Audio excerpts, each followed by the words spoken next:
Bismillahirrahmanirrahim. Assalamualaikum warahmatullahi wabarakatuh. Waalaikumsalam warahmatullahi wabarakatuh. Mohon izin menyampaikan share screen-nya belum aktif sejak tadi pagi.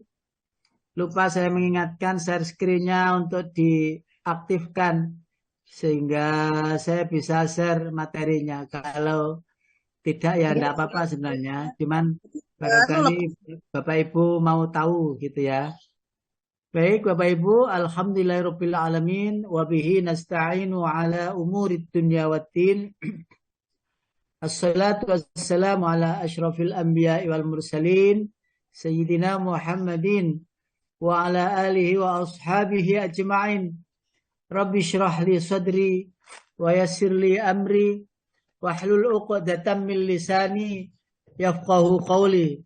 Raditu billahi rabba wabil islami dina wabi Muhammadir rasulah. Amma ba'du. Yang saya hormati Ustadz Yaji Soekardi, pengampu, pembina, dan pengasuh di pengajian Asyifa pagi hari ini. Dan seluruh tentunya pengurus, bendahara, sekretaris, anggota, dan semua hadirin Bapak Ibu yang rawuh di pagi hari ini. Tentu saja sudah kita buka tadi dengan tahsinul Quran. Saya itu dulu tuh dirayu-rayu sama Ibu Novida untuk ngajar tahsin. Oh, enggak bisa Bu, saya ngajar tahsin nanti lah crash dengan al-falah begitu. Jadi ngajar tahsin gini. Mungkin saya mau kalau kira asabah gitu ya, mau gitu. Loh, ternyata secara tak sadarkan diri saya itu loh kok iso ngajar tahsin. Padahal dulu saya tolak benar. Karena apa? Diselipkan di ngaji ini. Diselipkan di ngaji yang akhirnya, walah, akhirnya ngajar tahsin juga. Cuman kalau ada waktu khusus atau minta waktu khusus, saya tidak bisa karena di samping ya waktu fullnya itu memang tersita di lembaga kursus Al-Falah.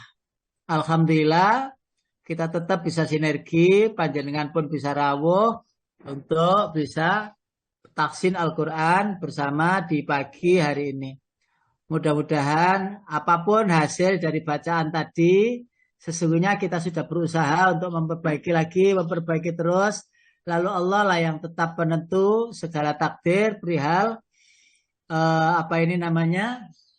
hasil atau pahala yang akan kita terima nanti satu saat di akhirat. Bapak Ibu yang dirahmati Allah, materinya saya ulangi lagi, coba saya cek bisa nggak ditampilkan di screen-nya. Sudah ya? Oh iya sudah, alhamdulillah. Bapak Ibu yang dirahmati Allah, yang ada itu saya sampaikan. Sebenarnya kalimatnya itu kan sederhana ya. Tapi sederhana di topik itu tidak sederhana untuk diamal. Sederhana di lisan, tidak sederhana di perbuatan. Karena begini, ketika kita mengatakan sabar, maka itu ada di lisan. Untuk prakteknya, nah itu perlu pembuktian kan, ikhlas, perlu pembuktian. Ini saya langsung ke inti materinya karena ini banyak ya saya sampaikan di sini. Nah, meraih bahagia saya saat tutup usia. Meraih bahagia saat tutup usia. Bapak Ibu, saya sampaikan dulu kebiasaan orang itu nanti akan menjadi keadaan di akhir hayatnya ketika dia sudah kembali kepada Allah. Kebiasaannya itu ngaji gitu. Nanti akhir-akhirnya itu dia ngaji tuh. Kebiasaannya itu sholat, rajin, tekun ya begitu. Kebiasaannya bolang, dolen, nanti jadi perjalanan setelahnya itu bisa terjadi begitu. Orang yang ngomong aja. Nanti mau meninggal itu ya ngomong, dan sebagainya gitu. Yang akhirnya dia tahu-tahu klek gitu meninggal dunia. Kebiasaan-kebiasaan itu akan terbawa. Nanti ada kita sampaikan hadisnya. Nah, maka kebiasaan untuk senantiasa berzikir yang pertama la ilaha illallah Muhammad Rasulullah itu akan terbaca di akhir hayat itu. Ya, tentu saja itu menjadi hal yang sudah biasa kita lakukan. Setiap waktu kosong muncul itu kalimat tauhid la ilaha illallah Muhammad Rasulullah. La ilaha illallah Muhammad Rasulullah. Begitu terus setiap waktu kosong itu. Jadi dia itu melihat kayak orang melamun, tapi sebenarnya tangannya itu bergerak-gerak untuk menghitung-hitung kalimat tauhid itu. Akhir hayatnya dia nggak akan khawatir karena memang man akhiru kalamihi la ilaha illallah dakhalal jannah. Siapa yang akhiran hidupnya itu membaca la ilaha illallah dakhalal jannah. Berikutnya, Bapak Ibu yang dirahmati Allah, lalu kebiasaannya dia kalau mendapati musibah, bencana, kekurangan dan sebagainya itu selalu mengatakan inna lillahi wa inna ilaihi rajiun wala haula wala quwata illa billah. Kenapa kok inna lillahi wa inna ilaihi rajiun? Kadang kita itu ya sering ketika mendapati musibah itu inna lillahi wa inna ilaihi rajiun itu sering ya, sering dan itu selalu jadi langganan kalimat tarji ini. Tidakkah mungkin kita bisa mengucapkan innalillahi itu ketika dapat uang, kita dapat rezeki, kita dapat kesenangan. Itu pernah nggak kita mengucapkan innalillahi wa inna ilaihi rajiun? Rasanya itu aneh, ya. Aneh artinya tidak sering kita lihat. Kalau mendapatkan kesenangan kok innalillahi wa inna ilaihi rajiun, ketika ada orang meninggal kok dibalik alhamdulillahirabbil alamin, enggak pernah atau jarang. Nah, sebagian orang itu melakukannya. Melakukan apa? Ketika ada musibah itu alhamdulillah ya Allah musibah inilah yang akan menjadikan aku lebih khusyuk sholat, lebih khusyuk ngaji gitu. Lah itu makanya alhamdulillahirabbil alamin. Yang akan apa ini namanya kita ucapkan. Ini nanti panjenengan bisa berpikir sendiri. Apa iya? Lek kapan entuk rezeki, kebahagiaan gitu terus innalillahi wa inna ilaihi rajiun. Bisa jadi kan begitu. Ini Pak Qadar bagiannya ini. Loh kenapa kok demikian? Karena nikmat yang kita terima itu kita pertanggungjawabkan di sisi Allah. Kita pertanggungjawabkan di sisi Allah perihal apa yang kita terima. Ya, berupa kenikmatan-kenikmatan itu. Ya. Nah, ketika kita ada orang meninggal itu alhamdulillah. Kenapa kok alhamdulillah? Tapi aja banter-banter, boleh alhamdulillah yuk kayak iki ya, ono wong meninggal dunia kok alhamdulillah kok tambah seneng ngono. Kenapa kok mengatakan alhamdulillah? Karena ia akan berjumpa dengan Allah dan melalui kematian itulah perjumpaan itu dimulai. Kenikmatan akan diterima, kebebasan akan ia dapatkan. Sebebas-bebasnya kebahagiaan yang belum pernah ia dapati, bahagianya bahagia itu ketika lepas rohnya itu dari jasadnya. Seperti lepasnya burung dari sangkarnya itu loh, bebas terbang loh. Panjenengan kan enggak percaya, ya wes entar nongko, kapan enggak percaya bahwa kita itu benar-benar bebas ketika Allah sudah melepas itu. Karena sebenarnya roh itu enggak, andai kan disuruh milih enggak mau dengan badan itu, enggak mau, terkungkung di situ enggak mau. Karena itu Bapak Ibu yang dirahmati Allah, ketika kita sudah mengetahui hal itu, rahasia-rahasia kalimat yang kita ucapkan, walaupun itu tidak umum ya, tapi ketahuilah bahwa ketika ada orang yang meninggal itu ya innalillahi wa inna ilaihi rajiun, tapi pelan saja kata alhamdulillahnya, karena tidak umum itu tadi. Alhamdulillah ya Allah, dia telah tutup usia dan kembali kepadamu dan akan menerima apa-apa yang ia dapatkan, yang ia terima. Begitu Bapak Ibu. Nah, kalau itu dipahami secara spesifik begitu itu normal. Ketika ada musibah innalillahi wa inna ilaihi rajiun itu normal. Tapi di luar kebanyakan orang kalau musibah itu alhamdulillah. Jadi panjenengan rata-rata ya kita semuanya ya ketika dapat masalah besar itulah tahajudnya rajin, sholatnya rajin ya Allah, dipanggil-panggil terus ya Allah. Ya Allah ketika sakit, alhamdulillah ya Allah engkau beri saya sakit sehingga saya bisa stay di rumah ya. istirahat di rumah sambil ngaji, sambil zikir, ngono ceramah benisuk. Loh gitu kan. Nah, yang berikutnya pemahaman tentang innalillahi wa inna ilaihi rajiun. Sesungguhnya kami ini milik Allah dan sesungguhnya kami kembali kepada Allah. Termasuk kata wala haula wala quwata illa billah. Tidak ada daya dan kekuatan kecuali dari Allah. Disinilah kita itu mampu berzikir, mengelantunkan zikir. Itu ya diingatkan oleh Allah. Ya tentu ada kebiasaan. Jadi sunnatullah itu tidak bisa lepas. Allah itu membuat kalimat sunnatullah. Itu tasalsul, apa itu? Keseimbangan alam. Ya tentu saja begini. Kalau gunung itu dihancurkan, pohon-pohonnya dihabiskan, tentu longsor terjadi. Nah kan sunatullah itu. Seandainya tidak dihabiskan pohon-pohon yang di lereng gunung itu, maka gunung itu tidak akan longsor karena ditahan oleh kuatnya akar pohon yang ada di lereng-lereng itu. Lah, apakah itu tidak tercatat oleh Allah bahwa gunung ini akan dihancurkan oleh orang ini, dihabiskan pohonnya, lalu akan terjadi longsor. Itu sudah ada catatan. Tetapi itu belum diberitahukan kepada kita. Maka Allah menawarkan, ya, wala tufsidu fil ardi ba'da islahiha. Janganlah engkau merusak bumi setelah bumi itu bagus, diperbaikinya. Nah, yang berikutnya adalah ketika mendapatkan nikmat menyebut alhamdulillah. Lah alhamdulillah ini bukan apa ini namanya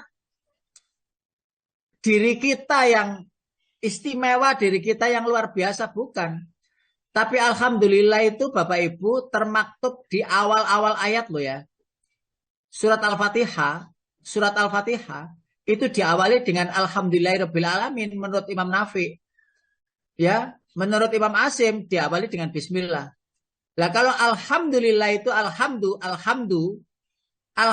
itu kalau kita ngerujuk hitung-hitungan ya. Hitung-hitungan ini gak tafsirannya juga sih. Alhamdu itu hurufnya ada 5. Alif, lam, ha, mim, dal. Ternyata surat di dalam Al-Quran yang diawali alhamdu itu ada 5. Mau panjenengan cari sendiri. Surat Al-An'am, alhamdulillahilladzi anzala alhamdulillahilladzi khalaqas samawati wal arda wa ja'ala dzulumati wan nur. Itu alhamdu. Panjenengan cari juga surat Al-Kahfi yang panjenengan sering baca malam Jumat itu. Alhamdulillah, apa itu? Alhamdulillahilladzi anzala ala abdihil kitaba wa lam yaj'al lahu iwaja, diawali alhamdu. Ya, berikutnya adalah Fatir, surat Fatir itu. Alhamdulillahi fatiris samawati wal ardi ja'ilil malaikati rusulan uli ajnihatim matsna wa thulatsa wa ruba. Jadi aneh sekali. Kenapa kok alhamdu itu yang hurufnya 5? Ternyata surat yang diawali dengan alhamdu itu ya 5. Termasuk surat Al-Fatihah itu. Ya, termasuk surat Al-Hadid. Alhamdu. Jadi 5 ayat, 5 surat diawali dengan alhamdu. Lah kok ya ketepaan ya? Ya bukan ketepaan, Allah yang merencanakan. Allah yang merencanakan itu pasti pas. Ditentang, dicari kesalahannya itu tidak mungkin karena sudah dipatenkan oleh Allah dan manusia tidak akan bisa mencari kesalahan di dalam Al-Quran itu. Alhamdulillah itu loh Bu. Alhamdulillah panjenengan lihat. Hurufnya itu kan ada 5. Lah kok ya alhamdulillah itu surat-surat Al-Quran itu yang diawali alhamdulillah 5 surat. Nah, kalimat alhamdulillah ini adalah kalimat pertama yang dimunculkan oleh Allah agar manusia ingat bahwa kalimat yang ada di dalam Al-Quran atau ayat yang di dalam Al-Quran wa in ta'uddu ni'matallahi la tuhsuha itu terkuati ya, terbela oleh alhamdulillah. Apa artinya ayat itu? Wa in ta'uddu ni'matallahi la tuhsuha, jika kau menghitung nikmat Allah maka kamu tidak akan pernah bisa menghitungnya. Karena sangat luar biasa banyaknya dan tidak mungkin menghitung, maka katakan alhamdulillah. Persoalannya begini. Alhamdulillah itu berupa ucapan atau perbuatan. Itu penting untuk kita pahamkan. Alhamdulillah itu bisa berupa ucapan Alhamdulillahirabbil alamin, ya Allah, ya Rahman, terima kasih Engkau beri saya itu keluarga, anak-anak, panjenengan paringi saya itu suami yang tekun ibadah ngajak ngaji bendina iku ngaji jangan lupa lu dielingno terus subuhan kerinan iku ya keriku sadan wis mari itu ya suamiku, ya Allah alhamdulillah panjenengan paringi suami. Lah, kok suaminya kok belum eh, ternyata suaminya sudah pulang kembali kepada Allah ya. Bilang aja tetap ya Allah alhamdulillah saya engkau sisakan di dunia ini sehingga saya bisa mendoakan pendahulu-pendahulu. Saya juga masih bisa membimbing anak-anak untuk mengingatkan agar mereka tetap ibadah. Loh gitu sisakan panjenengan. Jadi tidak diambil berdua langsung hilang gitu. Diambil satu persatu. Ya, di keluarga itu satu persatu diambili. Alhamdulillah ya Allah, kok ambil. Andaikan kita paham betul dengan kata alhamdulillah itu, maka tentunya Allah akan menambah karunia demi karunia. Nah, dengan karunia itu kita itu bisa mawas diri, evaluasi, apa ini namanya, muhasabah, lalu tenang hati kita. Tenangnya hati yang setiap hari itu tenang akan terbawa nanti saat akhir hayat. Bapak Ibu, panjenengan sekarang itu sudah merasa tenang nopo dereng? Kalau tanglet. Kalau belum merasa tenang, panjenengan cari kenapa hatiku itu tidak pernah tenang, tidak pernah damai, kok bingungan. Panjenengan cari itu. Apa? Dan panjenengan catat. Catatan itu mungkin ada 2, 3, 5 atau banyak. Lalu sampaikan kepada Allah, ya Allah, kenapa kok saya itu bingung persoalan ini, persoalan ini. Lek catatannya itu bingung perkara dunia. Waduh, berarti panjenengan masih harus berlari untuk mengejar akhiratnya jauh lebih cepat. Jauh lebih cepat mengejar. Karena sebenarnya banyak yang sudah orang itu menemukan kebahagiaan ketika memikirkan akhiratnya. Kenapa kok menemukan kebahagiaan? Sholatnya tadi ayam. Ngajinya itu ya jenak. Jenak itu apa? Istiqomah. Ya, ngajinya itu ya wis kayak kebutuhan makan. Karena itu sering saya katakan ya, makanan bumi itu Bapak Ibu, makanan bumi panjenengan lah tahu sih surat Al-Baqarah di ayat berapa itu? Kita bisa lihat Pak Qadar. Kita bisa lihat. Nggih, Pak Ustaz. Wa qala Musa lan nasbira ala ta'amin wahidin fad'u lana rabbak lan nasbira ayo kita buka di ayat 61. 61. 61. Fa'il qultum ya Musa lan nasbira ala ta'amin wahidin fad'u lana rabbaka yukhrij lana مما تنبت الأرض من بقلها وقثائها وفومها وعدسها وبصلها قال أتستبدلون الذي هو أدنى بالذي هو خير اهبطوا مصرا فإن لكم ما سألتم فضربت عليهم الذلة والمسكنة وباءوا بغضب من الله ذلك بأنهم كانوا يكفرون بآيات الله ويقتلون الأنبياء بغير الحق ذلك بما ويقتلون النبيين بغير الحق ذلك بما عصوا وكانوا يعتدون. Monggo Pak Qadar. Nggih, Pak Ustaz. Bismillahirrahmanirrahim. 61. Yeah. Dan ingatlah ketika kamu berkata, wahai Musa, kami terus nggih. Ya, lanjut. 61 nggih. 61 game. Nggih, dan ingatlah ketika kamu berkata, wahai Musa, kami tidak tahan hanya makan dengan satu macam makanan saja. Maka mohonkanlah kepada Tuhanmu untuk kami, agar Dia memberi kami apa yang ditumbuhkan kami. seperti sayur-sayuran, mentimun, bawang putih, kacang, adas, dan bawang merah. Ya Musa menjawab, apakah kamu meminta sesuatu yang buruk sebagai ganti dari sesuatu yang baik? Pergilah ke suatu kota. Pasti kamu akan memperoleh apa yang kamu minta. Kemudian Ya, mereka ditimpa penistaan dan terus. kemiskinan. Dan mereka kembali mendapat kemurkaan dari Allah. Hal itu terjadi karena mereka mengingkari ayat-ayat Allah dan membunuh para nabi tanpa hak alasan yang benar. Yang demikian itu karena mereka durhaka dan melampaui batas. Ya, baik. Namun Pak Ustaz, Ya, sampun alhamdulillah. Bapak Ibu, ini panjenengan pireng tenanan. Panjenengan primus, panjenengan simak dengan betul. Di sana ada makanan, kata ayat itu ya, kata Allah, ada makanan-makanan akhirat, makanan-makanan surga yang diberikan kepada Bani Israel berupa manna dan salwa. Wes gak ate nyambet gawe, wes nggak usah ado-ado rono rene, sudahlah ibadalah. Dan Allah menyediakan makanan istimewa, yaitu makanan yang dari surga, yaitu manna salwa itu. Lalu dengan makanan yang enak itu, yang itu makanan dari langit, makanan yang terbaik, itu mereka tidak mau. Kok makanannya gini terus satu macam saja? Wahidin fadulana rabbaka yukhrijana mimma tumbitul ardu min baqliha wa qithaiha wa fumiha wa adasiha wa basaliha. Loh, ternyata orang Bani Israel, ini ibroh ya, ini ibroh, cerita, kisah yang ini sampai sekarang terjadi, sampai akhir zaman. Loh kok bisa, kata Nabi Musa, kamu minta makanan-makanan yang surgawi ya, itu kamu ganti dengan makanan-makanan dunia yang tumbuhnya dari tanah, yaitu kacang-kacang, ada sayuran, bawang-bawang dan lain sebagainya. Lah itu makanan kan tumbuh dari tanah, yang harganya itu rendah, adena katanya ayat itu, adena rendah nilainya.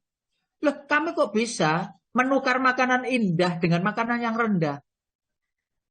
Panjenengan mudah-mudahan paham yang saya maksud ini nanti. Setelah itu, ketika mereka itu meminta, ngoyok, pokoknya Nabi Musa, pokoknya saya mau makanan yang gini, gini, gini. Lalu Nabi Musa, udah pergi sana ke kota, ya. Di sana banyak makanan-makanan yang kamu cari itu, yang nilainya rendah. Karena makanan-makanan kota, misro di situ kata, ya, kata misro itu di situ diterjemahkan kota. Pergi ke kota sana. Ini penjelasannya luar biasa panjang, tapi tak ringkas begini Bapak Ibu. Kita punya makanan-makanan indah, makanan-makanan langit Bapak Ibu. Makanan langit itu adalah ibadah-ibadah. Yang itu menunya rohani. Yang rohani itu tidak pernah kenyang dengan ibadah itu, walaupun panjenengan setiap hari ibadah sholat, tidak akan pernah bosan dan kenyang. Karena itu makanan-makanan langit.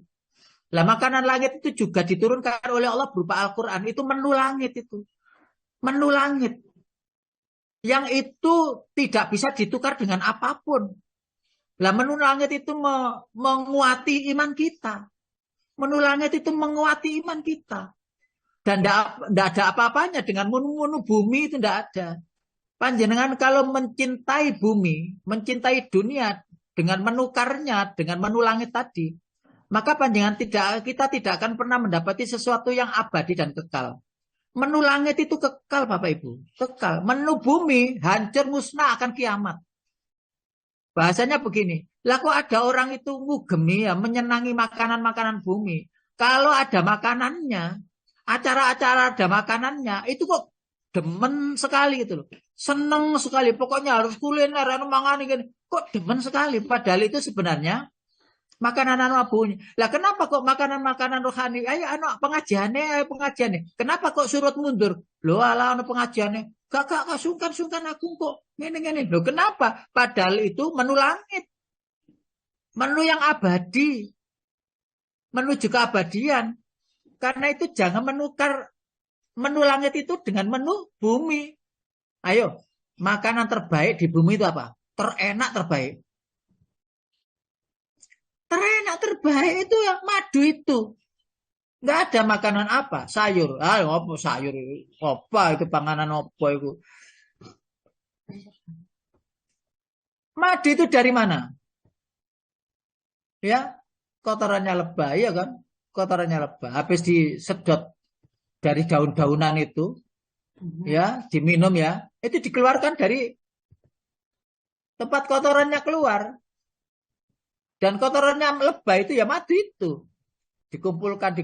Jadi panjenengan minum madu yang seger itu. Hasilnya minum apa? Kotoran lebah. Loh, apa yang bagus? Apa yang enak di bumi? Enggak ada lagi. Apa susu? Yang kedua, minuman yang terbaik, susu. Apa susu itu? Darah. Darah susu itu. Ibu-ibu yang sudah mengetahui itu ngerti kalau ASI itu darah. Kalau anak yang masih di dalam kandungan juga menghisap darahnya ibunya. Makanan terbaik setelah hidup ASI. Itu makanan terbaik dunia untuk anak-anak itu. Tapi itu apa darah? Apa panjenengan sekarang itu mau minum darah? Baik encep-encep apa ini reuni waktu di kandungan tuh ngisep darah ibunda. Lalu sekarang makanannya satu macam waktu di situ itu. Nah, dan sekarang ini Bapak Ibu, Allah urai makanan dunia banyak, makanan akhirat juga banyak. Dipertandingkan kepada manusia. Memilih yang mana dari makanan keduanya. Panjenengan apa ndak sadar bahwa tengok-tengok di rumah saat ini, pokoknya ojo ngantuk loh ya, engko tak ngerti ini panganan ngono terus melek ya. Ojo ngantuk loh ya. Ini ngantuk tadi. Baik, Bapak Ibu, saya lanjutkan. Lalu begini Bapak Ibu yang dirahmati Allah. Ketika kita memilih makanan dunia yang semu dan sementara itu, yang kita atau kebanyakan orang menganggapnya luar biasa, itu memang semu. Makanya disebutkan wamal hayatud dunya illa mataul ghurur. Tidaklah kehidupan dunia itu kecuali tipuan. Panjenengan tahu kain pakaian yang terbaik dunia ini kenapa? Pakaian terbaik dunia itu apa Bapak Ibu? Pakaian terbaik sutra. Ayo selain sutra apa? Enggak ada, terbaik itu sutra. Nah sutra itu dari mana? Hah? Dari ulat, Pak. Dari Ulat. Ulat sutra. Apanya ulat? Apanya ulat? Lendirnya ulat. Lendirnya ulat. Lendir ya Allah, lendir. Itu panjenengan pakai. Itu pakaian terbaik, lendir. Lendir. Sekarang gini, makanan paling mahal apa yo? Nah, yang kita tahu Makanan paling mahal, Bapak Ibu, itu Sarang walet burung. itu. Sarang burung panjenengan leres bilangnya sarang burung. Makanan paling mahal. Dari mana sarang burung itu? Iler Loh itu Lendirnya burung. Kalau nggak punten, begitu seseorang itu menelaah dan membandingkan antara makan dunia dan makan akhirat, itu malu. makanan dunia dan makanan. Jadi malu dengan makanan dibanding dengan makanan akhirat. Lalu makanan dunia itu apa terbawa sampai abadi keabadian? Boten. Walaupun di akhirat nanti itu Allah berikan pakaian-pakaian sutra, tapi bukan sutra yang dari ulat itu. Allah membuat sutra tidak perlu harus ulat. Allah bilang kun fayakun, pakaian kita pakaian sutra istabrok, ya, min sundusi wa istabrok, ya, bahkan dari fiha harir, ya, makanan-makanan yang terbaik dan pakaian-pakaian yang terbaik, mahkota-mahkota yang terbaik. Loh, mahkota-mahkota terbaik itu dari mana? Dari amal panjenengan yang panjenengan lakukan, ngaji panjenengan. Loh itu loh makanan itu yang dikarepni rohani kita yang akan berjumpa dengan Allah itu. Nah kalau kita salah pilih makanan Bapak Ibu, masalah. Salah pilih mencintai. Itu uraian dari satu ayat itu. Dan belum selesai, belum masalah makan nadilah dalam maskana itu. Kenapa kok makanan dunia itu membuat orang dilah dan maskana? Jadi faba'u bi ghadabim minallah. Dhillatu wal maskana. Ya. Jadi ketika sudah ada bawang-bawang ya.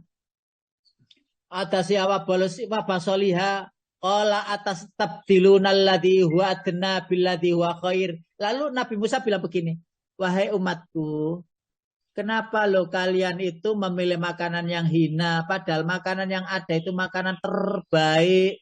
Mana salwa itu? Kok kayaknya kita itu diberitahu kayak gini. Wahai umat Muhammad, wahai umat, wahai manusia, kenapa engkau memilih makanan dunia, memilih mencintai dunia daripada akhirat?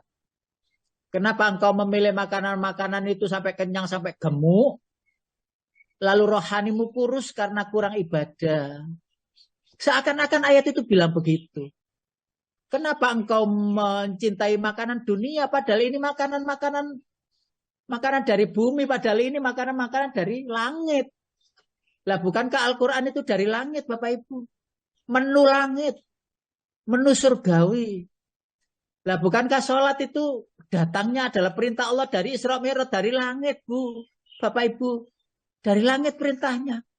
Karena itu kok panjenengan itu begini umpamanya ya, ada menu yang sudah tersaji di meja. Lalu adzan berkumandang. Lah rata-rata makmo dhisik. Timbangan itu kailingan dipangan kucing, didisi uang gak uman. Gitu. Akhirnya makan dulu. Padahal itu ada satu pilihan yang itu harus tepat. Memilih menu langit apa menu bumi. Milih sholat dulu apa makan dulu. Itu jadi pertaruhan. Jadi pertaruhan. Nah ini panjenengan kita semuanya berpikir sekarang ini. Mumpung ada kesempatan.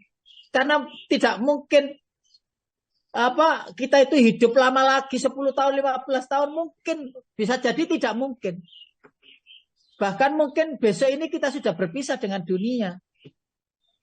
Tetapi kita belum tahu bahwa menu yang sebenarnya yang abadi itu menu yang disiapkan oleh Allah dari langit. Allahu Akbar walillahilhamd. Ini Bu, petelaan ayat tadi surat Al-Baqarah 61 tadi. Lalu Allah mengatakan waduribat alaihimud dhillatu wal maskana. Dan ditimpa kalian kemalangan, kenistaan dan kemiskinan. Kenapa? Setiap orang mengejar dunia, itu setiap itu semakin nampak miskinnya. Orang yang mengejar dunia, semakin nampak hinanya. Jika orang itu mengejar dunia lupa akhirat, Bapak Ibu maksud saya. Tapi kalau tidak lupa akhirat, maka itu menjadi istibak, pertandingan. Ya kejarlah duniamu seakan-akan hidup 1000 tahun. Nah, itu kan ada syair itu. Tapi kalau sudah sholat, ingatlah, sebentar lagi kamu akan mati atau besok kamu mati. I'mal lidunyaka ka'annaka ta'ishu abadan wa'mal li akhiratika ka'annaka tamutu ghadan. Urusan dunia, ayo kejar. Sampai menjadi orang yang sukses. Oke, setelah sukses, ketika sudah bersujud kepada Allah itu tak terpikir proyek, terus gak kepikir acara-acara duniawi, gak kepikir makanan, gak kepikir dompet kosong isine, tekon di meneh, gak kepikir, enggak itu sudah duniawi, Allah yang sudah ngurus itu selesai. Maka yakinkan hati bahwa Allah telah menyelesaikan itu. Allah telah menyelesaikan urusan dunia itu. Kita tinggal mencarinya saja. Yang belum diselesaikan adalah perkara akhirat dan menu langit, menu surgawi yang dihadiahkan oleh Allah kepada kita berupa Al-Quran yang tidak diberikan kepada umat sebelum kita. Dan kitab kita ini dijaga oleh Allah kok originalannya. Kalau dulu-dulu tidak dijaga Bapak Ibu. Sehingga la jahiluna, ketulis la jahiluna, ketahuan kan Bu. Wa inna la ja'iluna ma 'alaiha sa'idan urza. Lah itu ketulis atau sengaja ditulis wa inna la jahiluna. Coba majelis ulama kita, departemen agama kita atau kemenak kita, abai nggak bisa menjaga Al-Quran itu yang terbit di seantero Nusantara ini. Ngono dibiarkan. Yang tahu umat biidznillah ada izin dari Allah bahwa Al-Quran tidak akan pernah bisa palsukan. Ya karena memang original itu makanya banyak yang memalsukan. Lah itu kalau tidak ada kesengajaan, tidak mungkin lah jailu ain ganti hak kok jelas kok. La jailuna benar-benar bodoh. La jailuna benar-benar menciptakan, membuat. Lah kan berbeda artinya. Lah gitu itu terus yang mengonangi itu ya umat-umat ini. Bapak Ibu yang dirahmati Allah. Nih penting. Penting saya sampaikan. Karena itu panjenengan pilih yang mana? Panjenengan pilih yang menu akhirat. Berupa ajaran-ajaran itu apa? Menu dunia. Menu akhirat dijamin oleh Allah dan Allah tidak mengingkari janji. Menu akhirat akan diberikan nanti sebenar-benarnya. Dengan makanan-makanan yang pernah kita temui di dunia itu dalam bentuk makanan-makanan yang benar di akhirat ya. Seperti makanan-makanan yang pernah ada di dunia. Ini penting. Bapak Ibu, bahasa saya hiduplah 1 jam. Jadi setiap jam itu momen itu terisi dengan baik.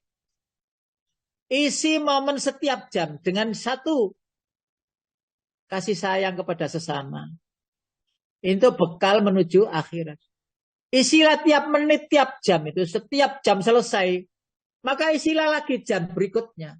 Isilah lagi jam berikutnya. Manage dengan baik. Jangan abai. Sekali lagi, jangan abai. Kalau ingin husnul khotimah.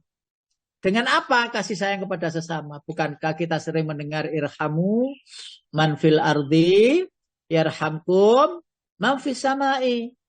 Sayangilah apa yang di bumi.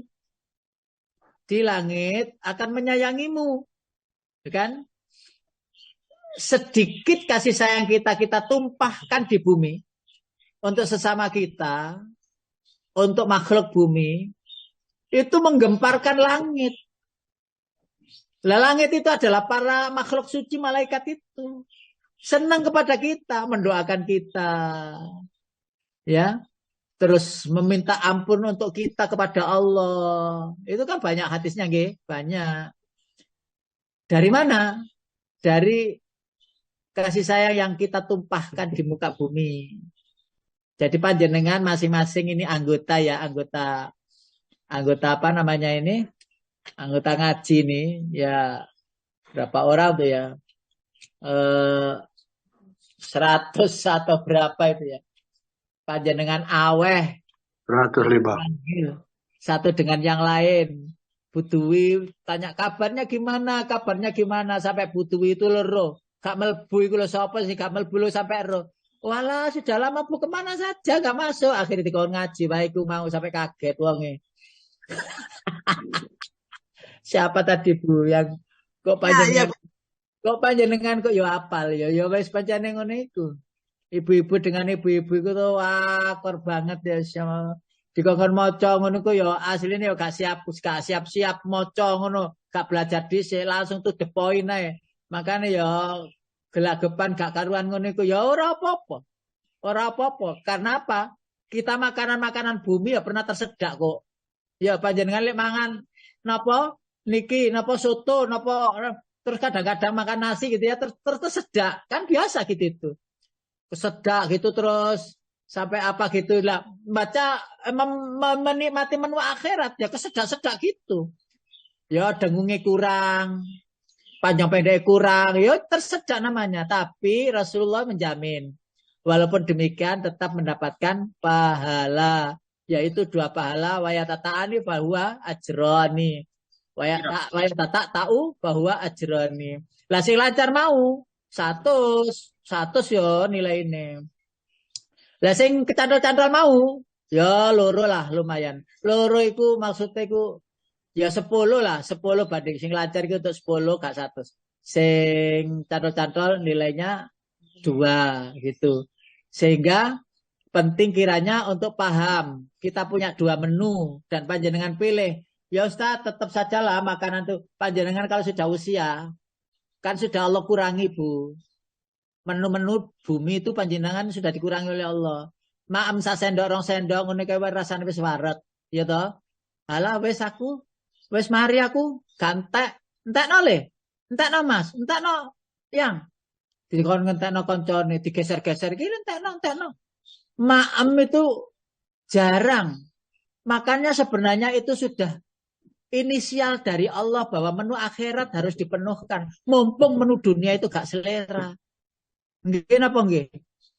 Paham napa mboten ngeten iki? Ayo. Paham napa mboten? Tak dongakno panjenengan paham akhirnya dadi wong apik, dadi wong husnul khotimah. Nggih. Dan ini penelaahan benar-benar penelaahan. Ketika menu dunia itu sudah dikurangi nikmatnya oleh Allah, ya, tidak diberikan oleh Allah sudah nikmatnya hilang. Mak soto itu rasanya kok kayak rawon. Mak rawon itu kok ya kayak gulai. Iki bumbune sing salah apa ilate sing salah? Masa kok ya asine ngene lho. Pancene lidahnya sudah dikurangi nikmat oleh Allah. Loh, ngene iki lho kesempatan untuk menu akhirat itu dipenuhi. Ketika menu akhirat dipenuhi, lupa dengan menu dunia, sekedarnya.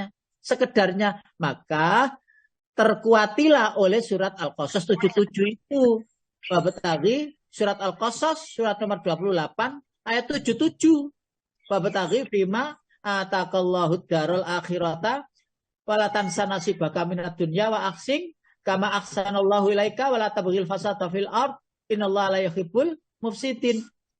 Nggih ta ketemu Pak Kadar wonten nggih Nggih Pak 77 ayat 77 itu diterjemahkan separuh gitu Pak, tidak sampai selesai. Boleh, monggo.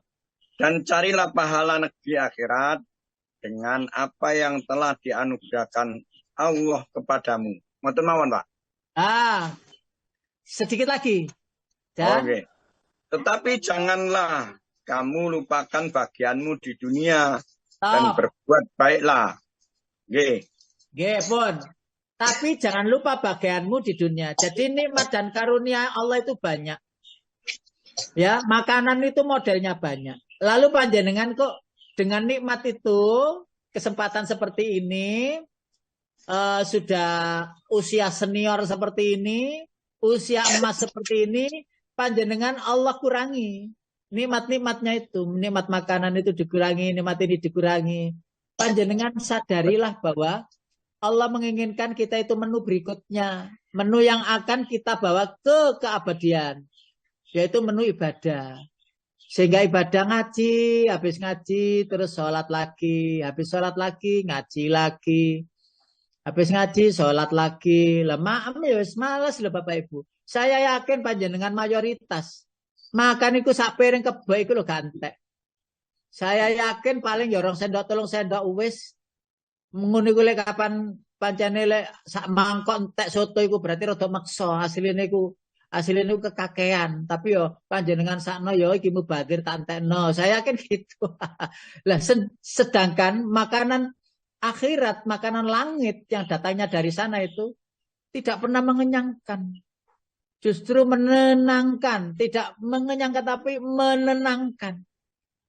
Ini luar biasa panjenengan kalau paham. Alhamdulillah. Jika itu bisa kita lakukan dan kepada sesama. Ayo kita berbuat baik. Karena memang itu menu akhirat. Menu keduanya adalah jadikan hati kita ini damai. Siapkan diri untuk menuju perjalanan jauh berikutnya. Tapi caranya damaikan hati dulu. Tenangkan hati dulu. Lah, tenangkan hati dulu kembali ke makanan lagi. Kalau makanannya, menu-menunya itu masih kita gandal di menu bumi, tidak akan pernah puas. Tidak akan pernah puas. Jadi, akan terus tergoda dengan itu. Tetapi kalau sudah Allah kurangi, bahkan kenikmatan tidur itu kan menu bumi, Bu. Menu jasad. Itu tidur itu sampai nggak bisa loh. 1 jam, 2 jam sudah bangun. Nanti keseliut sebentar, terus kayak satu rumahnya. Itu artinya kita disuruh melekan bersama Allah. Lah dari situlah terus damai. Itu kita dapatkan. Panjenengan tidak boleh sampai berhenti mencari ilmu loh ya. Tiap pagi terus. Ada Ustadz Sukardi, ada Ustadz Abdullah Wahib, ada Ustadz Ihya, ada Ustadz yang lain, bapak-bapak profesor yang isi itu. Menunya panjenengan imati. Terus arahkan ke menu langit. Bahwa itu menu yang tidak pernah bosan. Tidak pernah bosan. Nggak pernah panjenengan itu sholat itu mulai kecil lah. Sampai saiki ono bosen lah. Gak ono. Masih ya podo irama iku ya rukuk sujud duduk berdiri rukuk sujud duduk berdiri terus duduk tawaruk mari salam. Meneh ya ngono meneh. Lho kok gak bosen. Bolan baleni mbok ping pira wis panjenengan hitung dhewe. Ngono ku ya gak bosen ya rukuk ya ngono pancet. Sing gak pate iso rukuk lurus ya rukuk rada njengak dengek titik gitu ya. Pokoke wis rukuk. Lho ngono ku ya gak bosen.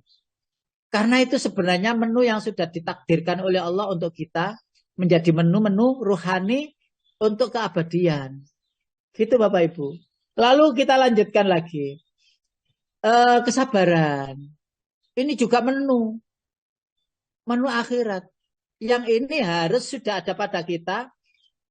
Terlatih ketika nanti ada hal-hal yang menjadikan diri kita sakit. Di akhir-akhir kehidupan kita. Sabar. Biasa sakit. Ya Allah biarlah sakit ini aku terima. Yang penting imanku jangan kau sakiti. Imanku jangan kau ambil. Gitu saja. Sehingga nyaman. Hidup itu tetap nyaman. Dalam kondisi apapun nyaman. Tidak apa-apa. Terus yang berikutnya. Bapak Ibu yang dirahmati Allah. Kelemah lembutan hati. Kelemah lembutan hati ini juga menjadi menu kita, kebiasaan kita, harian kita, sebelum nanti itu kita berada di posisi di ujung usia. Ya, lemah lembut, tetap memanggil anak-anak itu, saudaranya itu tetap le kesini le, sini le. Barangkali mama atau papa tidak ada umur lagi besok. Kamu yang giat lo ya sholatnya. Ngajinya kamu jangan ditinggal. Biasanya gaya anake loh, gaya anake. Mama jangan bilang gitu ngalup ah. Wah gaya padahal gak tahu ngeramut ya. Gaya ngalup ngalup. Lah, ya wis ngene iku ya, tapi ya anak-anak kita insyaallah ndak begitulah.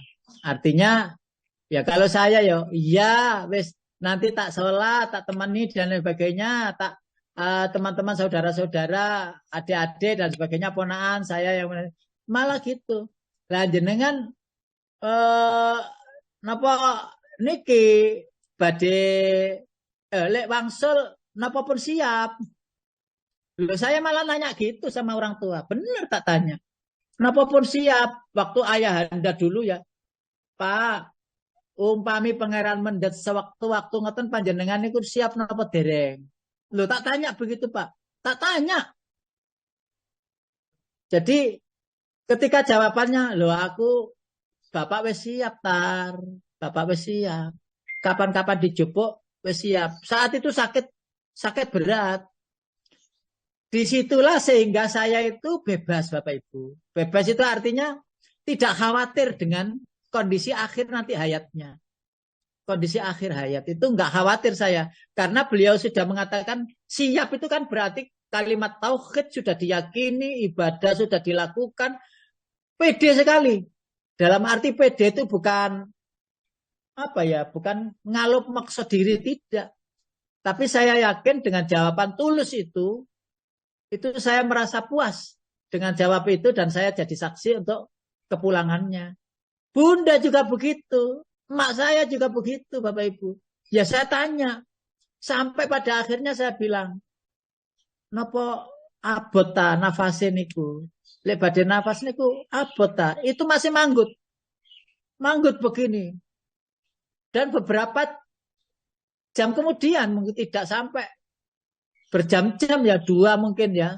2 jaman gitu dari ngobrol saya itu beliau tidak ada. Dan saya bilang begini, nanti kalau ada orang yang masuk di kamar ini, ke rumah ini, mboten napa-napa kersane mlebet panjenengan sing sabar mawon. Karena sering melihat yang putih-putih dulu itu diusiri terus. Diusiri terus. Pergi kamu, saya mau sehat dulu. Enggak jadi akhirnya.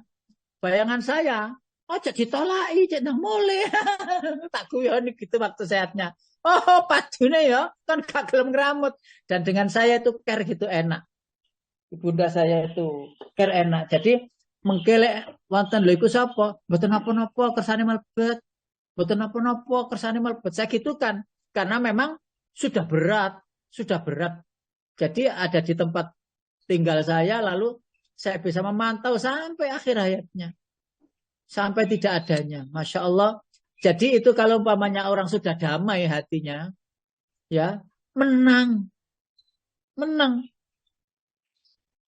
Beliau menangis di dalam kebahagiaan, bukan menangis dalam kesusahan, kesedihan. Menangis haru dalam kebahagiaan. Kenapa? Karena mendapati kebaikan-kebaikan yang pernah dilakukan. Allahu Akbar walillahilham. Bukankah kita ingin ya kangen dengan kondisi saat itu yang kita akan berjumpa dengan Allah itu dengan rela hati, gak gandoli, gegem dunia itu atau masuk ke dalamnya itu terlalu dalam, saya lupa pulang. Jadi kalau kita itu terlalu dalam masuk ke hutan dunia, maka ketika penerbangan berikutnya atau kapal akan berlayar, panggil di bel-bel sudah nggak kedengaran karena sudah masuk dalam lingkaran dunia. Makanya itu dunia itu kata Imam Al-Ghazali jangan jauh-jauh ke dalam, di tepi-tepian saja. Bahasa orang berlayar gitu ya kecek-kecek nanggane pinggir-pinggir aja. Yang penting kita tahu bahwa dunia itu begini. Lalu nanti kalau ada kapal yang mau berangkat, itu gampang celukannya, ayo budal, langsung budal. Tahu perjalanan berikutnya akan dilalui. Nah bagi yang ada di dalam hutan sana, karena kesarangan dan tertipu dengan dunia, di bel itu akhirnya ingat, kalau sudah waktunya pulang, loh, pulang tak ini, kapalnya sudah nggak ada. Akhirnya dia tersesat di alam duniawi yang semu, tertipu dengan dunia, akhirnya dia tidak kembali kepada Allah dalam husnul khotimahnya. Bapak Ibu, yang berikutnya adalah memulai dari sekarang. Memulai dari sekarang. Sekarang 1 jam pertama dengan terus melakukan hal-hal yang rutin walaupun itu sederhana. Sehingga sangat mungkin yang kecil, yang rutin, yang sederhana itu bahkan mungkin menjadi husnul khotimahnya kita. Rutin kecil sederhana, apa enggak tahu dilakukan. Panjenengan pilih amalan-amalan apa saja yang sunnah nabawi itu. Yang itu menjadi istiqomah walaupun sepele kecil. Ya, enggak tahu apa berbagi, enggak tahu apa ini namanya?